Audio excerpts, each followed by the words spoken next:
find the gratitude in whatever you have, and it will only get better from there. That's Ina Lukyanovsky, a doctor of pharmacy, a functional medicine practitioner, and a gut healing coach. And this is episode 29 on the Midlife Schmidlife podcast.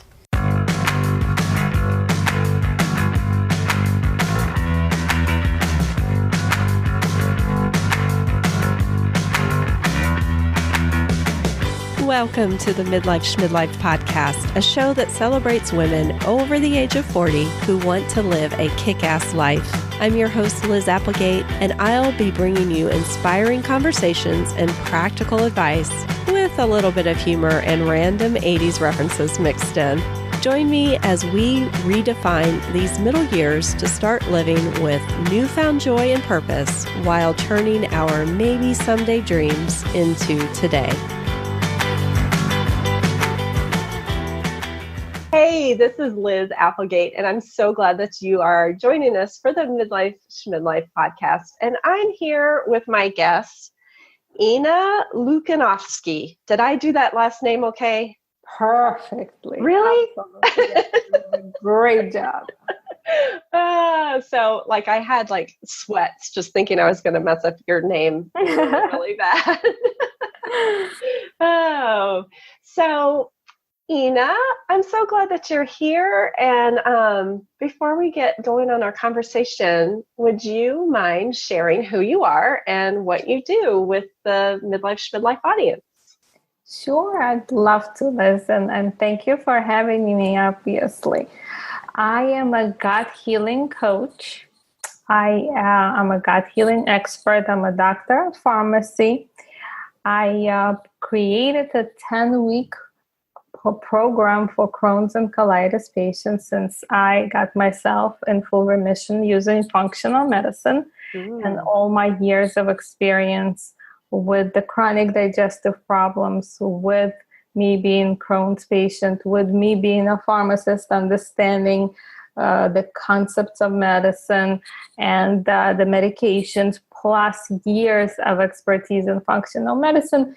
The inevitable happened when I just went on my own and started helping others with the same conditions. Mm-hmm.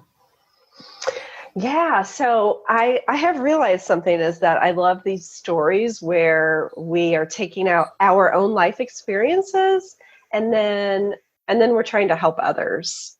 And I believe that I read on your website that you even started, that's kind of how you even started in the health industry, correct? Absolutely, yes. Originally, I was just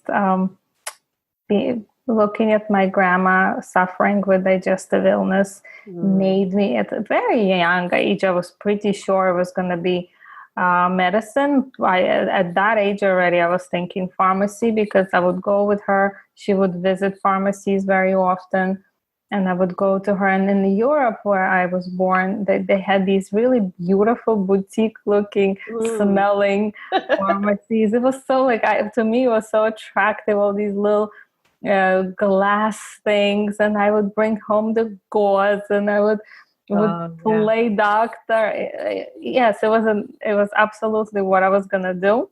Mm-hmm. And then later in life, when I was already a pharmacist and got sick myself, having the condition, of course, at that point when I was sick, I was trying to get better. My husband was researching for me, helping me out, and gave me tremendous support to continue with my journey.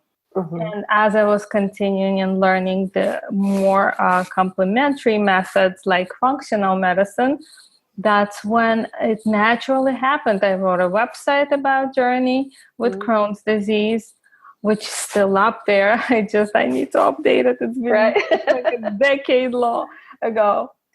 And the next natural thing that the people contacted me for an advice or consult for coaching, and that's how it started. I really did not think at that time that this would be my practice. It just came. It came to me. Mm-hmm. So I was very lucky, and being a coach, it helps tremendously to go through the problem you're helping people. It makes you that much better. If you are able to take care of the same problem, you know so many ins and outs of the situation or condition, it makes you that much better. I mean, everything I believe has to be individualized, of course, especially when it's medicine.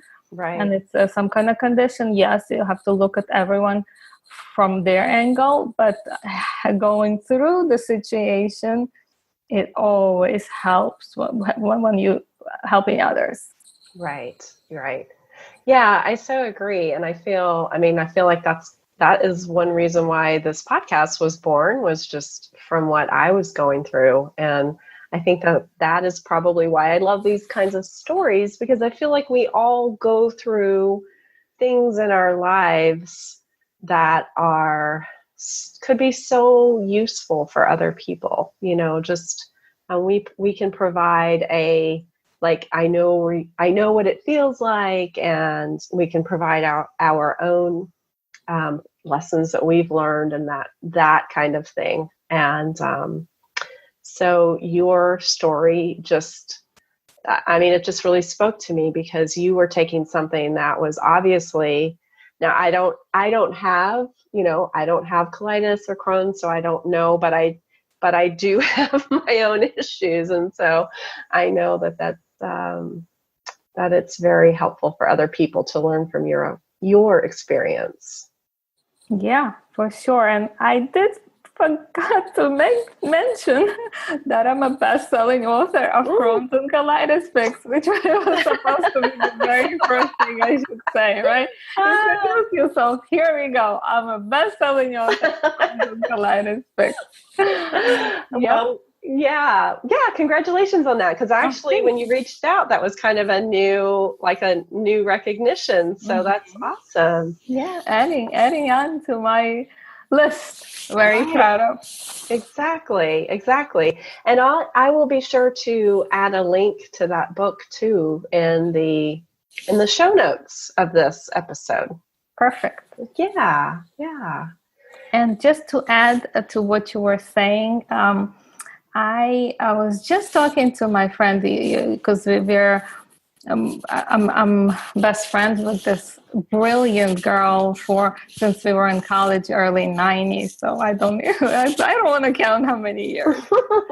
And we were discussing hormones, because she knows how holistic minded I am, even though I have all this knowledge of pharmaceuticals and pharmacy.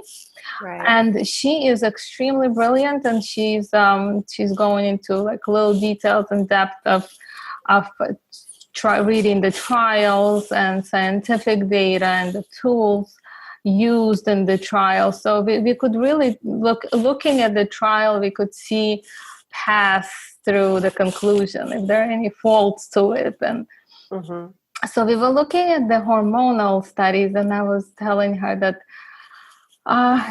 yes, it's a big trial. Yes, it didn't find an improvement maybe in certain population. But let me just tell you, when I was learning functional medicine, and originally I was learning it for myself, it wasn't a plan to go and help others. So I was doing it for myself, and my symptoms were Crohn's symptoms, already getting better. But my hormones, it wasn't my objective then to improve my hormones. I went from a terrible PMS pain and stomach pain and terrible experience with PMS to absolutely something that went away. So I was calling Dr. Kalish, who trained me, and I wanted to write him a love letter. Yeah. And it was all plant derived. It had no side effects. The program that I did for myself was amazing. So I was telling her, I don't know what studies, and there's not many on holistic and alternative practices, but this really changed my life. Right.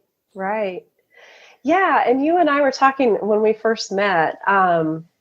So I have started seeing a functional medicine practitioner. Can you share with the audiences what that is? Because I have a feeling that not too many people know about it, because it was something new that I learned. For sure. Functional medicine is still unrecognized, and but we moved along. We were going in big leaps. Mm-hmm. Still, not a lot of people know. When I originally started 2009, 2010, I said functional medicine, and people were, what? What right. is that? Right. So it's more of a medicine that looks for the root cause of why this happened and why, okay, this is the diagnosis, great. Doctor has to, the traditional medicine is definitely there to get you the diagnosis, to get you the right kind of treatment. Functional medicine would not patch the symptom with the medication. Mm-hmm. Functional medicine would look at the person as a whole. We look at emotional status and detoxification status, at social status, at your hormone status. We look at how you're able to deal with situations. Are you the type of person that gets angry fast, or you mellow? So all these little details about your psychological status, emotional, physical, physiological, we look at all these. Even during my initial consultation, I go into depth to figure out things with people since they were born. Mm-hmm. I would ask them whether they were breastfed or bottle fed. I would ask them whether they were born via C-section comparing to regular birth. Mm-hmm. So it's very, very in depth and very very functional. Right. Like Dr. Hyman said many years ago, functional medicine is the opposite of dysfunctional medicine. Right. So I love that. Yeah. And I'm in love with it. So mm-hmm. It's my favorite thing, waking up in the morning and go practice it. Right. Yeah, so I'm finding it very interesting that you started off as a pharmacist, which is a very traditional, as far as what we're considering traditional Western medicine thing. Like, I've got a problem, I'm going to go to the doctor's going to write a prescription, and I'm going to get a pill to help me feel better. And now you've gone into this whole other, it's just like this, such a bigger, broader version of looking at a person, and maybe like what's causing me to not feel well, and not just like put a Band-Aid over it, but really look at the root, like you said, like the root cause of it. What was was that an easy switch for you to go from one to the other, or can you talk a little bit about that? Yeah, I would love to. And it was, again, the next natural thing. I really do believe in medicine still. I completely support many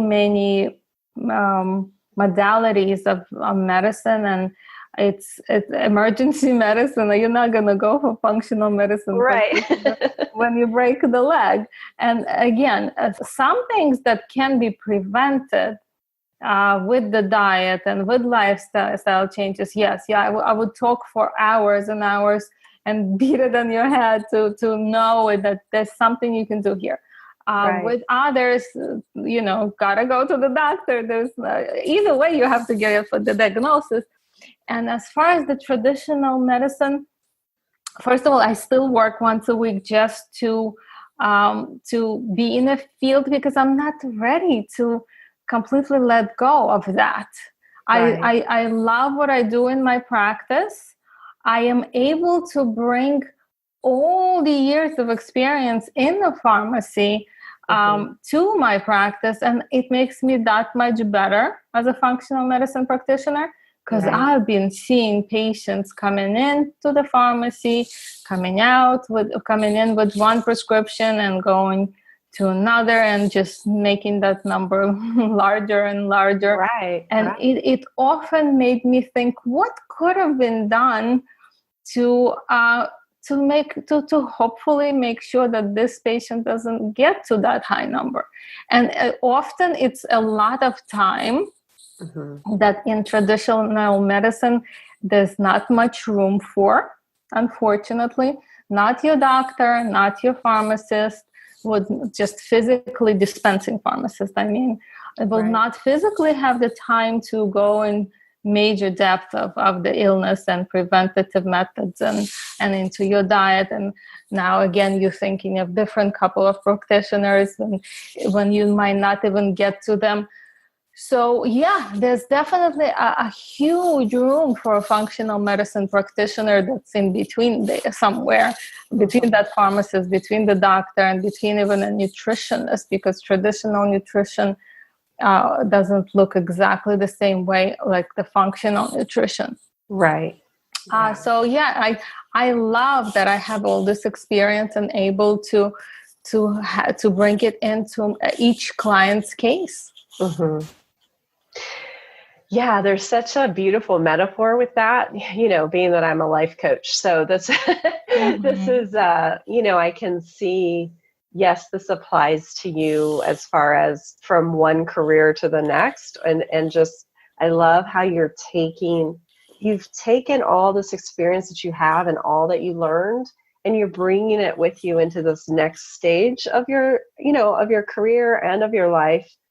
And you're not just saying, okay, that happened, I don't need it anymore, that's behind me. And I just see such a beautiful metaphor of being a woman who's over 40 and how we really can just take our life's experiences in the same way. Like, yes, all that stuff happened and we might not be doing it anymore, but it's still a part of who we are. Yeah, it's a beautiful experience, and we get wiser and we can bring it all on the table. Right. So true. So you are, I'm going to just share this. You are a mom of 3 boys. We share that commonality, which is awesome. Isn't it great? It is great. Yeah, we just love that. For some reason, like moms of 3 boys, we just have a connection. Whenever you meet another mom of 3 boys, it's like, oh, you're a mom of 3 boys too. I know. Yeah. And so you actually have. So is your oldest graduating high school? Yeah, actually, he tried walking into the room. Oh, he did. Well, that's so funny. He could be on the show. I just know he couldn't open the door because I locked it. Oh. To make sure that they don't come in, and he's going for his prom today. Oh, yeah. Once we're done, I'm going to go straight there to take pictures, and I can't wait to see that gorgeous face. Yes, it's so sweet. Oh, yeah, it's amazing, right? It's the best, yeah. And they there's obviously a reason God gave me 3 children that are boys. Yes. There's something that I can definitely give them more than I probably could have with a girl. That's how I always thought too. But my boys, I'm raising them very independent. I am a total believer of raising boys to be independent. It's very important. No matter where it's going right now with boy and girl, who you are. I think for girls, of course, it's also important, but guys, in our society, will still have that. They're stronger by nature. They have to be independent. Right. Yeah. It's still hard on the mama's heart, though. It's still, like, that's what I was told one time, that I did my job well, when my boys were graduating and going off on their own. And it's kind of like, I worked myself out of a job. So, yeah. I'm worried. Go ahead. He's going to college next year, and I'm a little worried how I'm gonna do it, because it's on me also to. Yes, I don't want to get too involved. I don't want to be the helicopter mom. I don't want to be the one that like I get on some forums, I see, and the Facebook groups, I see these girls, women talking about what kind of sheets are you getting for the dorm? It is 3 pairs of sheets is enough. 4, right. Well, what kind of pillows you get? I'm like, oh my gosh, I don't know. Isn't it up to him? It's bad. He's going to college. Are you serious? Right. Who are you raising here? Yeah, that's an interesting thing. I feel like there should be I should probably do like a whole season on letting your kids go. Yeah, for sure. It would be very helpful. I know I would need to hear that.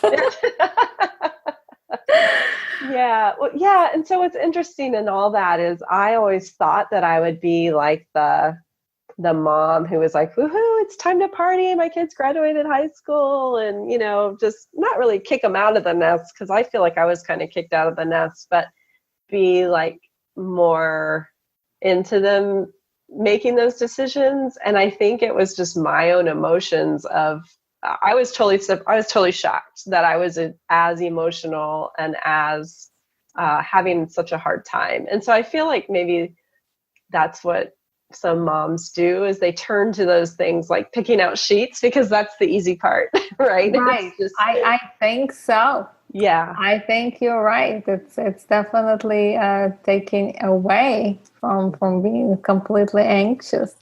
Yeah. And but listen, I'm gonna trust him and trust the above that. Right. He's gonna be fine. I'm there to support and kind of let go. Yeah, kind of. Yeah, kind of. Yeah, it's true. You kind of just like let the heartstrings go out a little bit at a time, for sure. So, and there's something there too about just trusting your own. The way that you raise your kids up until this point too, right? Like you have to kind of trust that. And that's what we're called to do. It's not easy though. It's not easy. So I'll be thinking about you in these next coming months. I'll have to meditate on that. There you go. I'll need to do some work on that. Well, it's an ongoing thing. I mean, it's just from one mom to another, and I will have my youngest graduating college in August, and I will tell you it gets easier, but it's not. Oh, it never kind of goes away. It's just you're their moms, that's what we do. So. With the youngest, you feel it the most, I think. You're right. You're like, this morning I told Russell that when he was going to like a Father's Day event in the preschool, I'm like, you realize this is the last Father's Day like breakfast you're gonna have with Sam, because next year is his regular elementary kindergarten starting, and you're not gonna get that there already. That's it. Right. He's like, stop. I'm like, no, cherish the moment. He goes, stop. Right. Yeah, because you have an 18-year-old who's getting ready to graduate, and then you have one who's going into kindergarten, and then you have like he's 16-year-old. He's 14. 14.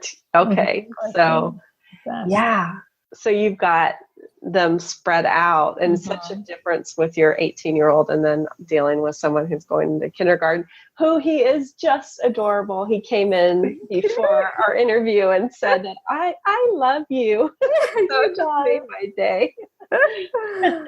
He's so awesome. Sweet. Yeah. He loved my hair, and he loved my lipstick and his shirts and my shirt. Yeah. So we all need a Russell in our lives. He's Sammy. Russell's my husband. Yeah. Oh, I'm sorry. No, we need Sammy. We don't need Russell. Sammy is my person. Yeah. Yeah. Oh, that's sweet. He's awesome. And he'll tell you, like, if he'll tell you about more compliments, and he'll tell you and he'll definitely, like, if he can't find it very quickly what to compliment you on, he'll look all over you. What is it that can, if you wouldn't, he's so wise beyond his years. He, like, really, an adult would think so empathetically of others. He's, I guess, a natural empath, and that could backfire later, but we'll see. Hopefully he'll learn to be an empath, and use it in a good way and not get hurt himself. Hopefully. Oh, that's so hard, right? Like, just to watch our kids. I don't know. It's almost like so I'm an empath, and I really looked at that as a negative thing, like most of my life, actually, because I was hurt so easily.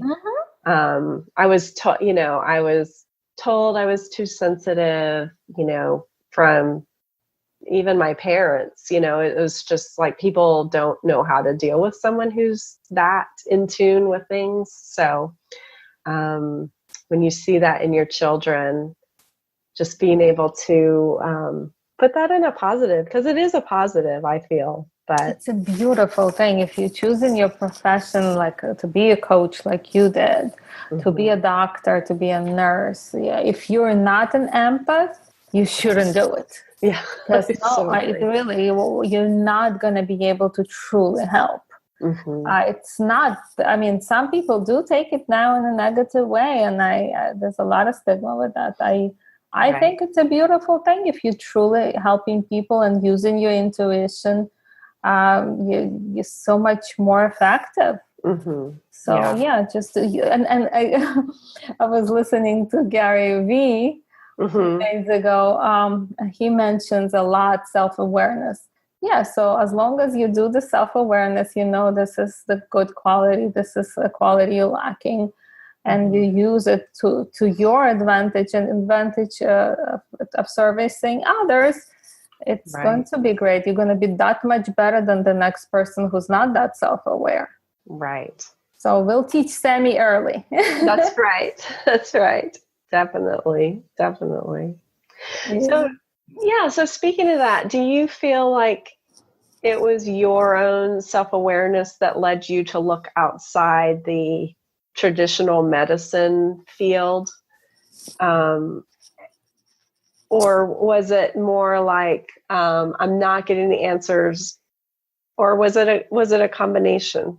I think it was a combination. My father was always into natural medicine, so it was always around. I did not really, when I was younger and just went through pharmacy school, I was even fighting with him. What are you talking about? Cat's claws for pain, or cat's claws for inflammation. There's Motrin, and that has proven with the studies. I fought them about medications, vaccines, and all these things. But it was still always around. Where I grew up, it was more of a natural and holistic. Try that before the medicine. Try this before the medicine. So I was introduced early. I was around it all the time. And the medications, in my case, did not get me to a great result. First of all, I was still symptomatic on medication. So that I call it being lucky, because some patients do have the situation when the medication completely resolves their symptoms. It doesn't happen that often, but it happens. And they are now faced with the fears of the side effects, and they're concerned, and they don't want to continue. In my case, it was easier. The medications made me exhausted. The medications did not work completely because I was still having the symptoms. And I couldn't go on. I couldn't live my life that way.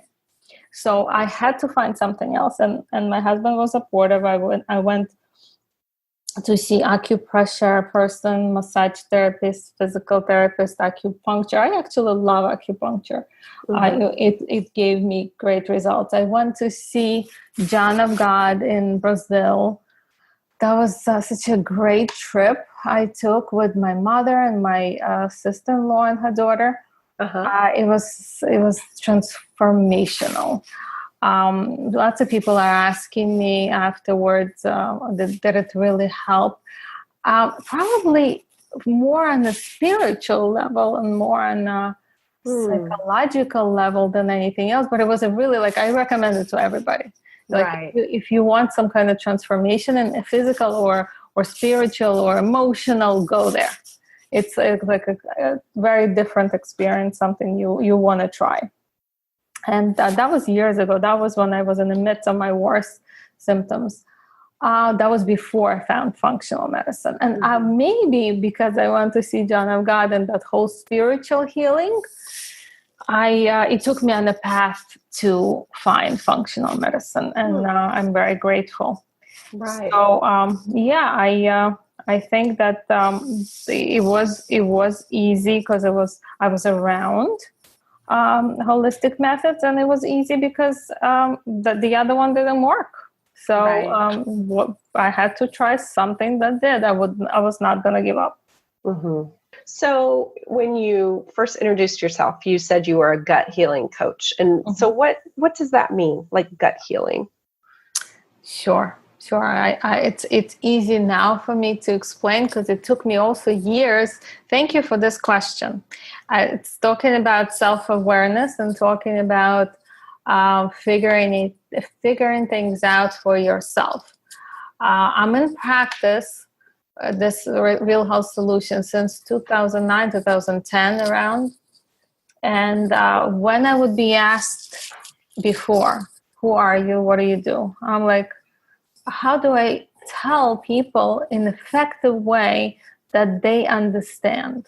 It took me years before I would be like, okay, lost halfway through. First, I would say I was a functional medicine practitioner when people didn't know what it was. Right. So I lost them at hello. and then I would say I'm a pharmacist. Oh, so you dispense medications? I'm like, okay, that's not what I should say because in my practice, there's no pharmacy or pharmacy dispensing. Right. And then I would say that I was holistic healer, which also doesn't completely pertain because I have all this knowledge, I have all this experience, I'm a big believer in studies. I couldn't say that I'm like 100% holistic and that's it, like someone that does, I don't know, like sound therapy. Right. That's not the same. So it took me years to finally, like this past year, I figured out the way I should call myself. And I appreciate your asking because I finally this year feel comfortable to say what I am because it says what I do. Right. And I call myself a gut healing expert. And because number one, I was able to help my gut. I'm able to heal my clients' guts. Right. And it doesn't have to be anyone with Crohn's and colitis or reflux or chronic digestive diseases. It could be anyone that has occasional, I don't know, what's like totally not gut related thing, like, I don't know, rosacea. Okay. Recent situation with a client where she came in with major rosacea, and when we did the functional diagnostic workup, we figured out that it was all about her gut. It was about she had these parasites, bacteria, overgrowth, and leaky gut, and the whole situation. Once we took care of the gut, her rosacea went away. It wasn't about putting the cream on her skin. It wasn't about putting her on a major steroid that really affects the immune system and metabolism. So I think it's a beautiful, beautiful way of healing and improving immune system. And I'm the biggest believer that if you heal your gut, you're healthy. Like I believe it's like the core, the first thing to heal when you want any kind of healing anywhere in the body. I believe that's where it starts. So totally, finally comfortable completely comfortable to say I'm a gut healing expert. And that's what I do. Yay. Yay. And I know what to do, and I know where to start. Yeah.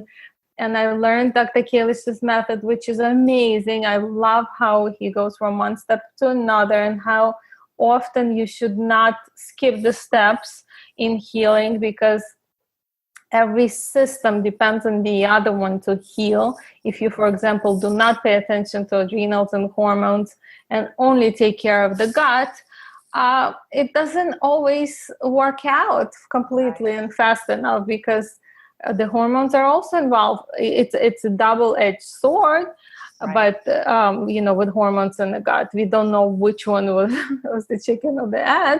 Yeah. But you do have to heal the others too to help your gut situation sometimes. Mm-hmm. So I love the method. I improved it a little bit over the years with my couple of other doctor protocols, but it's mostly based on the idea of Dr. Kalich, who I completely worship. Yeah. He's brilliant. Right. He is one of those naturals. He's a natural healer. He looks he looks to be a pioneer. He doesn't maybe look to be in the media as much as others, although he should, because he has the intuition and he has the knowledge. Right. But he wants to be involved in the next best thing to figure out, like what we're now into genetics. Okay, how, which also fascinates me as well, genetics and the gut, which is my next project. And he's also already into that too, like what can we learn from the newest information and the newest studies and the newest testing. It's a beautiful thing, gut healing. Love it. I can tell, like, you're super jazzed about it. And I have to say, it's super interesting, because through my own journey with working through a functional medicine practitioner, and then just things that I've learned, like I had no idea that serotonin was made in your gut. And so in traditional medicine, we would go and be put on an antidepressant, which honestly, there are times when that is needed. It's absolutely not to downplay that at all, but just learning the foods that can disrupt our digestion or cause leaky gut or all that. And just in that, like, my serotonin levels have gone up, which affects my mood, which affects, which affects how I show up in the world. And it's just, I don't know, it's just crazy how something that we just take for granted and is such, like you said, like, just, I don't know, like almost like the basis of everything, it seems like. Yeah. 95% of serotonin, up to 95, is made in the gut, only 5 in the brain, which, it's about time that some of the traditional doctors wake up to that. Right. And get involved. So, like I said, traditional medicine is wonderful, but there is plenty of room for improvement. Sure. And then, it's kind of funny too, when you think of things like those old sayings, like trust your gut, or, listen to your gut, that gut feeling. We've had those things like in the way that we speak, but we don't necessarily pay attention to them. But that had to come from somewhere. Oh, yeah. And emotionally too. Like I personally, I guess I'm a big empath myself. And when someone tells me a story, or like a kid tells me they cut their finger, and I feel it in my gut. Right. It just, it's all there. And big part of me saying that I'm a gut healing expert, I think what also gives me advantage is the fact that I pay a lot of attention and understanding to emotional part and psychological part and subconscious. Because now that we're able to learn about these methods now with the hypnotherapy, how it affects your physical health, and other methods and psychotherapy, you understand that, yes, physical, gut related, but also totally get involved with the importance of emotional support and ecological and subconscious clearing. Yeah. Yeah, definitely. Yeah, most definitely. Yeah, it has done wonders for me, and that was one reason why I wanted to have you on the show too, was just to bring awareness around seeking additional help if you're not receiving it from your traditional doctor. I mean, like if you're not happy with what, if you're not seeing the results, or maybe if you're seeing the results, maybe like you said, like what are the side effects of the results, and looking to just add another health support team into your health team, which I think is really important as we get older. Yeah, for sure. We could bring so much to the table. Like the more, I mean, you gotta get some more open-minded doctors also. Right. And I believe it will take some time, but I believe it will happen. Maybe I'm just too much of an optimist, but I believe one day we're going to have open-minded doctors, all of them, and they will open their door for another opinion and another practitioner to be in their team. When I wrote my book, I suggested to my readers to like draw a picture and draw yourself in the middle and your doctor next to you, and who else would you want to see around you to make that healing circle. Right. So and it's often that yes, if you need the nutritionist, sure. If you need the functional medicine practitioner, if you feel that there is a need for emotional healing or subconscious clearing, put that hypnotherapist on your picture. There has to be that. So if your friend is doing an amazing job at like listening to your problems and you feel better afterwards, that was a psychotherapy session right there. Right. So draw the picture, draw your healing circle, and feel comfortable. Because if you keep on going to the doctor or another practitioner, and every time you leave the office, whichever it is, whether traditional or non-traditional, and you leave the office feeling uncomfortable, feeling more stressed than before you came in, was that the doctor you want to see? Was that the practitioner you want to see and feel worse afterwards? And now going to flare just because you emotionally suffered. Right. So I'm sure you could continue looking for a doctor that you'll have the energy exchange. You'll have that positive experience. Yeah, it's important. Yeah, it's very important. It makes a world of difference to have a doctor or a practitioner that wants to spend the time with you. That was eye-opening to me, to have someone that really wants to learn about me and not just, look at their watch and think, oh, I got to get on to the next patient, so it's really eye-opening. For sure. Yeah. So, Ina, one last question. What do you feel it means to have a kick-ass midlife? What does that mean to you? I think it's about getting finally very comfortable with who you are. It's about doing what you love. It's about figuring out what makes you happy and not others. It's about growing up finally. I think it took me longer than others to be able to appear to my parents as an adult. I hope that by now they see me as an adult. I mean, it's great. Yes, I'm their daughter, but I'm a grown-up girl. Yeah. So enjoying every minute with your kids, whichever age they are, and consider yourself being blessed. It's like having that gratitude. It makes the world of a difference for for your entire day. If you're grateful in the morning for whatever you have, and you just mention to yourself when you wake up, I'm grateful for having this beautiful home and for having my beautiful family, or whatever it is you have. You have a car, beautiful. You have a car to drive. You have, a friend, amazing. It's like not everybody has a friend.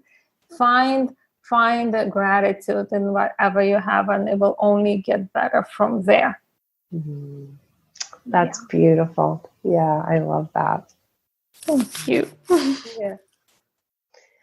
And that's our job. That's really our job. We chose the job to get people to shift their energy, to be more positive and get them better.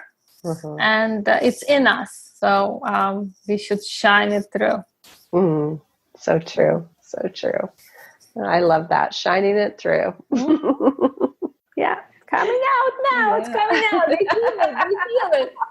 That's right. We do feel it. Well, Ina, thank you so much for being on the show. And it's just been a pleasure spending this time with you. It was my pleasure. Thank you. I loved it. I think we have a really good energy between the two. I do too. And I hope we get to talk again soon. Absolutely. We should. Hey, everyone. Thank you so much for joining us on the Midlife Schmidlife podcast. Please head over to midlifeschmidlife.com/episode 29 for the show notes and links from this show.